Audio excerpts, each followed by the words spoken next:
Imagine the ultimate game of hide and seek, a Squid Game-like version. Then imagine that this whole game becomes something far more sinister than what was intended. Add in a treacherous storm, and this becomes a battle for survival.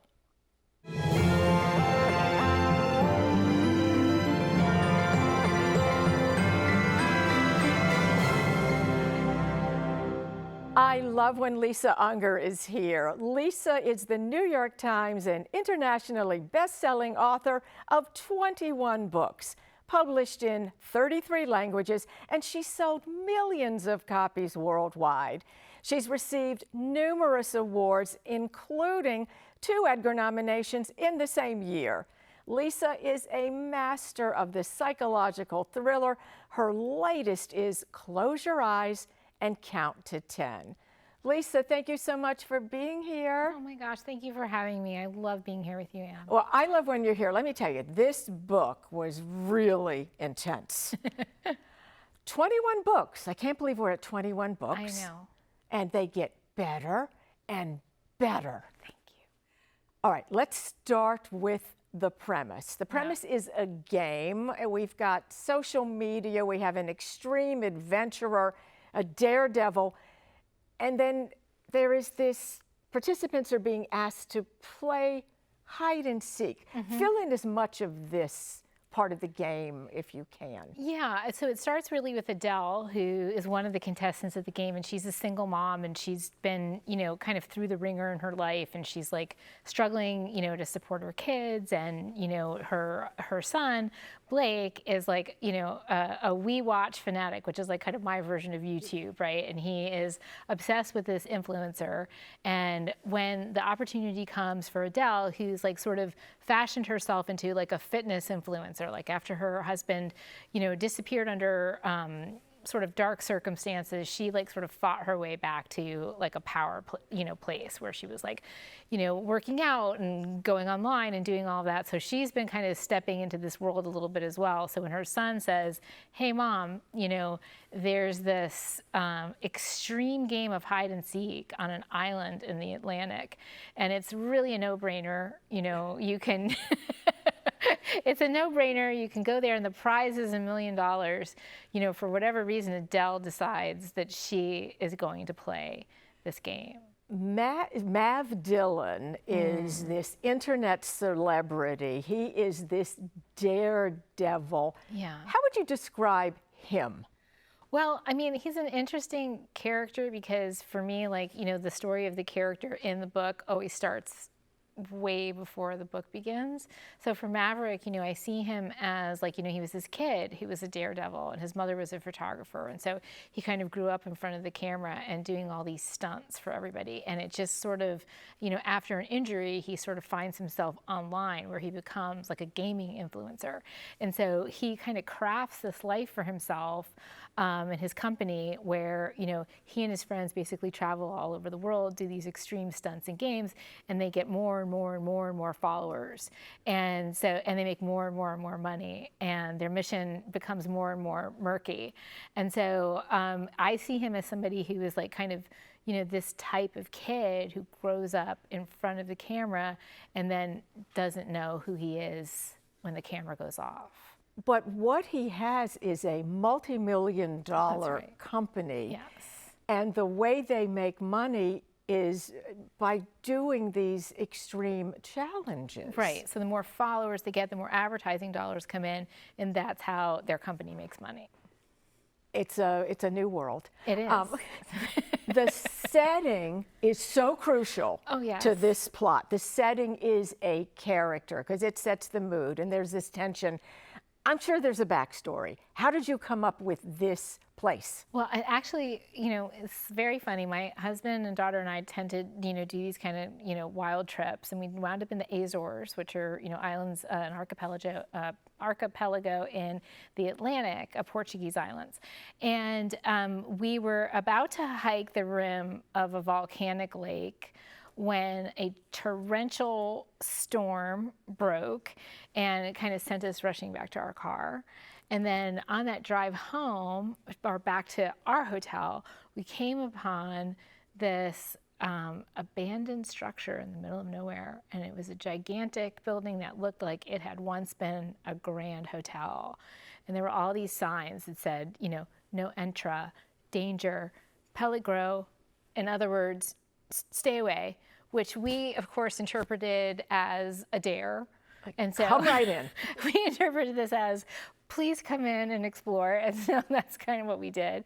And we just kind of fell upon this amazing place that was just completely abandoned. It was at one time a hotel, and it, like in the 80s, and it kind of went out of business, and then it just fell to seed. And like this place, completely isolated in the middle of this island, in the middle of the ocean. I mean, it just felt like, how was I not going to write about it? So. I was going to say, how long did it take from the minute you saw this place to go, okay, this is the next book? Absolutely. Like it was pretty much that. It was pretty much, you know, within a year, like that place kind of worked its way, and because that's kind of how it works. It works its way into whatever I'm working on.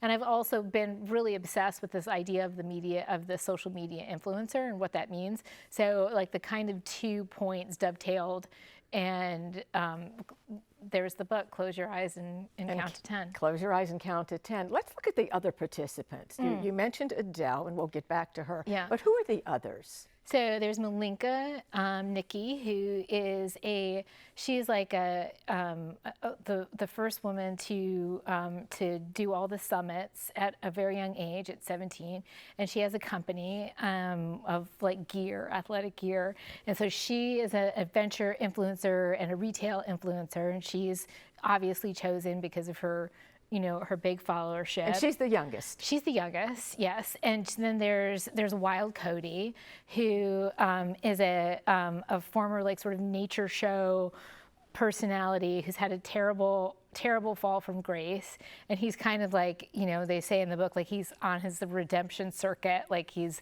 you know, apologizing for things he's done and trying to find his way back to his roots as like you know, a survivalist, basically, somebody who's passionate about the environment.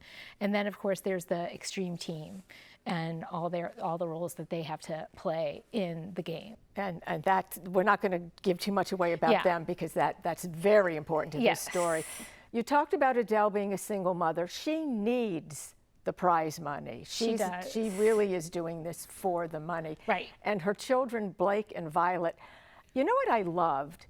They're so authentic, and especially the way that they interact with each other. Yeah. How did you get into the teen brain here? Well, I have a niece and nephew. I mean, and the book is dedicated to my niece Violet, and of course my daughter Ocean is like, you know, we just came through the teenage. She doesn't have a sibling. She's our only. But like, you know, those interactions between kids are like something that, you know, I always watch. And then of course, you know, we're all like secretly still like that kid like fighting with their sibling. I still fight with my brother all the time. So like that kind of like love tension that you have with your sibling, I think is very, you know, it's present for me. It's like something that I've watched, and you know,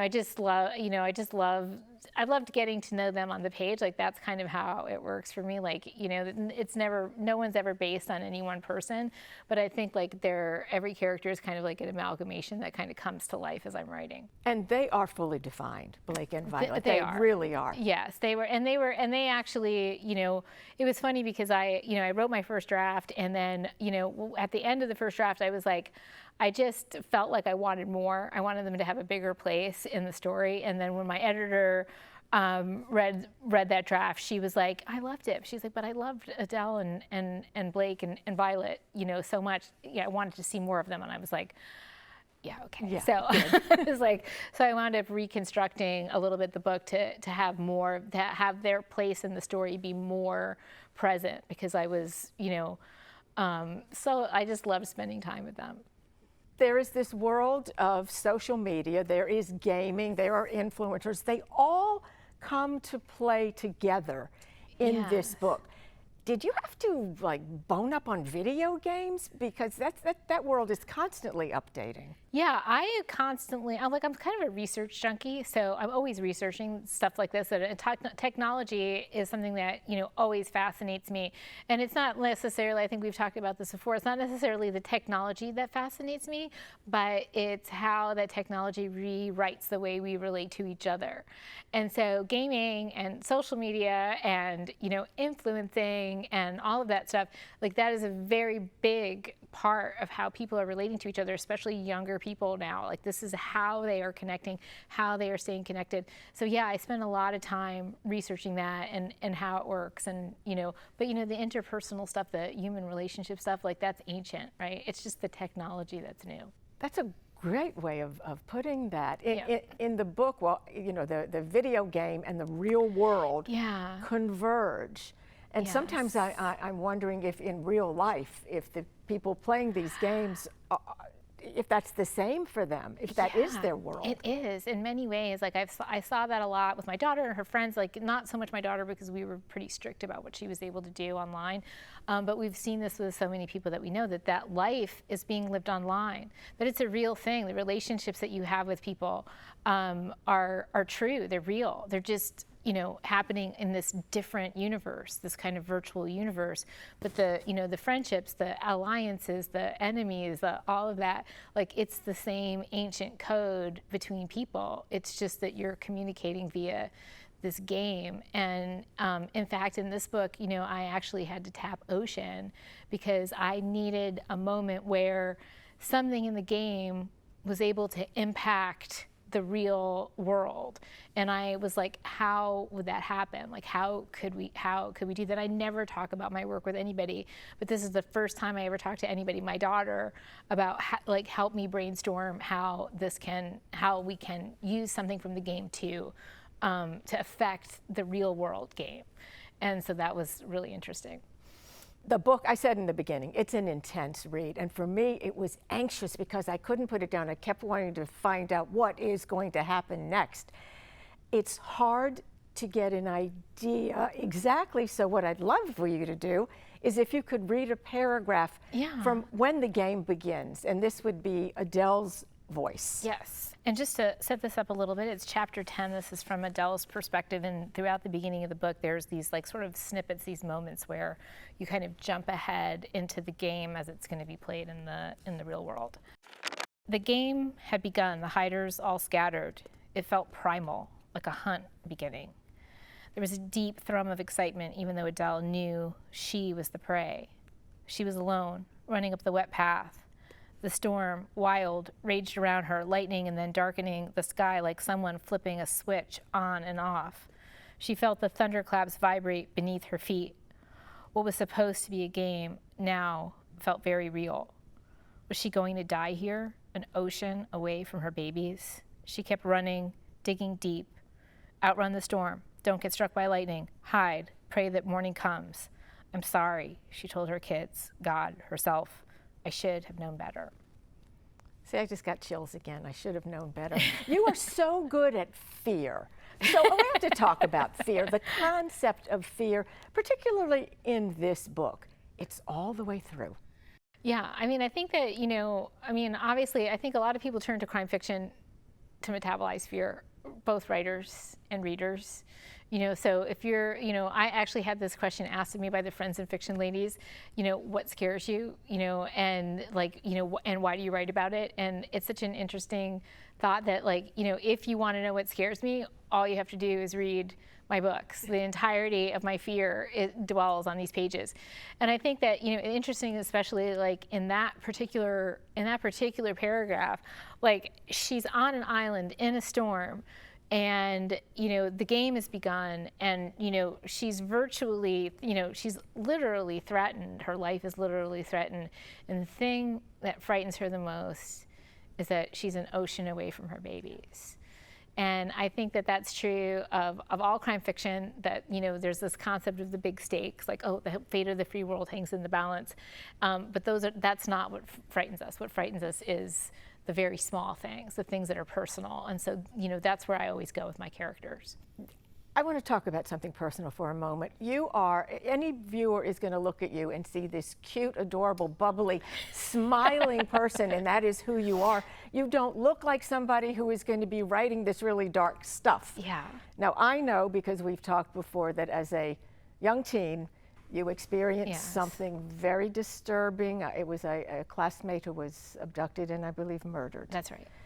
So somewhere deep inside you, does this find its way to the page, and how do you navigate this without it, affecting you? Consuming me.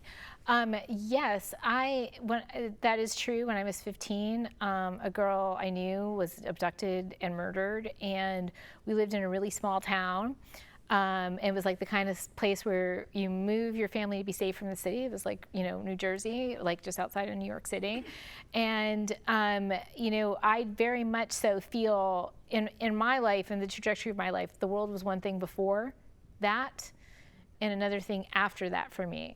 Because, after that, and it played out in front of us in a way that like probably it wouldn't now. Like I think children get more sheltered, more protected these days than they were at my age. So like we kind of saw the whole thing play out, the investigation, the hunt for her, the hunt for him, the investigation, the funeral, the wake, and it gutted us, in a way that like, I think stayed with me. I'm not going to, over dramatize it and say that it haunted me, but it definitely stayed, and it did find its way onto the page.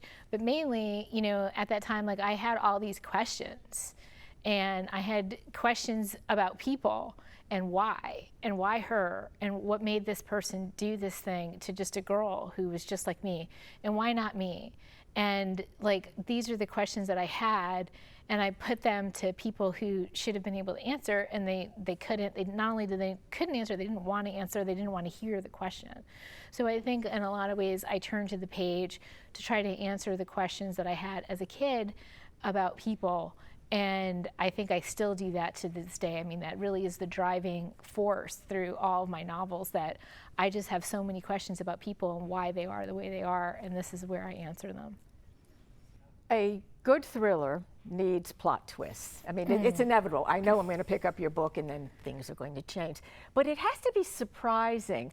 So do you work it out in advance, or is it organic when you're writing? For me, it's organic. I mean, I don't outline. I can't write like that. I write for the same reason that I read, because I want to know what's going to happen to the people living in my head. If I already knew the answer to those questions, I wouldn't be able to write the book, because why? I'm engaged in the story in the same way that I hope my readers will be, and so there isn't really anything that I plot out. Like I'm not like, oh, this twist on this page and this thing is going to happen here, and oh, they're going to think this, but this is really going to be it. Like I just don't have that kind of calculating mind, although I kind of wish I did. I think it probably would be easier than to the way I write, there's a lot of 3 a.m. wake ups. My subconscious is always working on the story, so there's a lot of times where I just wake up and I'm like, oh my God, that's it, and so I'm that involved on like that deep a level with everything that I'm writing. So like I don't have a plan when I sit down to write. Your approach has always been this way? It's always been this way. Like I just have a voice in my head. In this case, it was Adele, and I was like very interested in Maverick. Like those were the two main voices for me. And so I had these two voices, and I was not sure how they were going to intersect initially. And I had this place, which is not always the case. It's not always like a place that inspires, but this place really did inspire. And so I had all these like pieces, and I just sit down with them, and I might have a phrase or a thought or an idea in my head, and I just start writing. And then things evolve for me, people evolve for me on the page in the way that they will later, hopefully for my reader. You are at the top of your game. You are very successful. And I understand there is, I think, a project in the works with Jessica Alba and Hulu. Can you give us any little update? I will give a little update. So yeah, so Confessions on the 745 is in development at Hulu, with Jessica Alba to star, Eva Longoria to direct, and Charisse Castro-Smith, who's just an amazing writer, to write. And so the project, some of these things are never at least it seems to me, they're never fast, but this seems to be moving in the right direction. So I'm hoping, but by the end of the year, I'll have some, good news to share. Good, fingers crossed on that. Exactly. Lisa, has your definition of success changed over the course of your writing? Yeah, I think it has. I mean, I think to some degree, my husband and I were just talking about this morning. I think for me, the goal is every day to be a better writer than I was yesterday, and that's like the driving force. There are certain accolades and things that come that are, make you very excited and very proud for a minute, and then you go back to the pages, right? Because that's where everything lives. Like, so for me, that's where my joy is, and I think that, obviously the amazing things that happen, I'm always grateful and just, obviously very excited when great things happen. But for me, I'm always going back to that page every morning. And what I bring to that page is joy. And it's a love of the craft, and it's a love of, the blank page where anything can happen, all the possibilities are there. And so the fact that I get up every morning and do that, I can't think of a more authentic measure of success. You exude joy, I'm just going to say that. Thank you. Hindsight's wonderful, but is there anything that you would have done differently from when you started to now? It's difficult to say that because, I just kind of feel like you're on this path in life, right? Like, so I always knew I was a writer. I never wanted to be anything else. And I had I had certain times in my life where I wasn't writing, where I was, in a job that was, related in publishing, but I wasn't really spending any time writing because everything in my life was taking me away from it. And then I got really serious about it. So I guess, you could say, if you were to look back, you could go, well, maybe I wish I had published earlier, or maybe I wish I had published later, like after I'd written a few books, because the first book I wrote, the one I started when I was 19, was the one I published when I was 29. So it took me 10 years to write it, but that was my first book. So I think you can look at different pieces and say, oh, maybe if this had been different or if that had been different, but you just don't know the truth of that, right? So if you think about where you are in your life and you feel joyful the way I do about things most of the time, then you can't look back and say, I wish this had been different, or I wish that had been different, because you don't know it's chaos theory, right? You change one thing and then you don't know what else tumbles out of place. So that's the next book. Okay. That's right. I'm going to write about it. What if? Do your readers influence your growth? Have they influence, and how important is it that you get reader feedback? You mean in terms of I have certain readers that are very important to me. My agent, my editor, my husband, and my mother are very important readers, and my mom is the first kind of cold reader, and she's a librarian, and she's like a lifelong just lover of story. So, but the conversations I have with her are very important. It's more like, what she didn't get, what she wanted more of, what she was upset about, whatever, right? She gets very involved with the story. So those conversations are very important to me, and they do influence me, of course. There's a first draft that's just mine, and that'll always be mine. And then there's the draft where, I take feedback and then I try to make sure my reader gets everything that they need. I got everything I needed in the first draft. Now I have to make sure my reader gets everything that he or she needs. So that is, that's part of the process, right? I write the book, it gets edited, I make it the best that I can make it, the best that it can be. And then I put it out in the world, and then a reader picks it up, and then that book belongs to them. That book belongs to that reader. And what they're going to bring all of themselves to that story. So the book they read is necessarily different than the book that I wrote. And that is the relationship between author and reader. And it's an important relationship. I think it's it's a romance thing. I write for myself, I write alone. Well, that's fine. I mean, you can do that, but you're not a published writer. Your book is not going out into the world. And maybe you don't want that, and that's cool. But if it is going out into the world, you have readers, and they are incredibly important. You spoke about your mother just a few minutes Yeah. ago. We know she was a librarian. I know that's where your love of reading came from. I want to thank all the librarians. And, you know, I've had people that I've talked to, and even on this show, that credit librarians literally yes. with saving them, with 100%. letting them know that there are books that speak to them and their circumstances. So true. So yes, if whatever you want to say about libraries. Oh my gosh, libraries are, you know, they're so foundational to our communities and to the business of publishing. I mean, it's a huge part of publishing, which I think some people don't realize, right? Like, it's just such a big force. And librarians, I always say, are like the only people who are like as geekily into story as writers themselves. Like, they're the only, they, as a writer, like, librarians are your people, like, for sure. And, you know, and libraries are like, I have so many friends who are authors who have said, if it wasn't for my library, if it wasn't for my librarian, I wouldn't be a writer. You know, I wouldn't, and there wouldn't have been any place for me to go and just lose myself in books. There wouldn't have been any place for me to go and, you know, have somebody who says, hey, read this. I mean, that just that action from somebody that you respect, like, is so foundational for so many kids.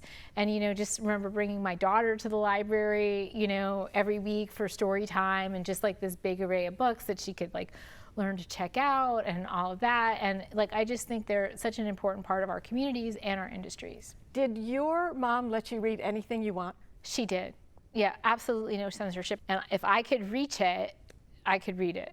If I could reach it. If I could reach it, I could read it. I could read it. Yeah. The new book is Close Your Eyes and Count to 10. It is so good. Lisa Unger, thank you so much for sharing your time with me. Thank you, Anne. You're wonderful. I appreciate you so much. I'm Ann Bocock. Please join me on the next Between the Covers.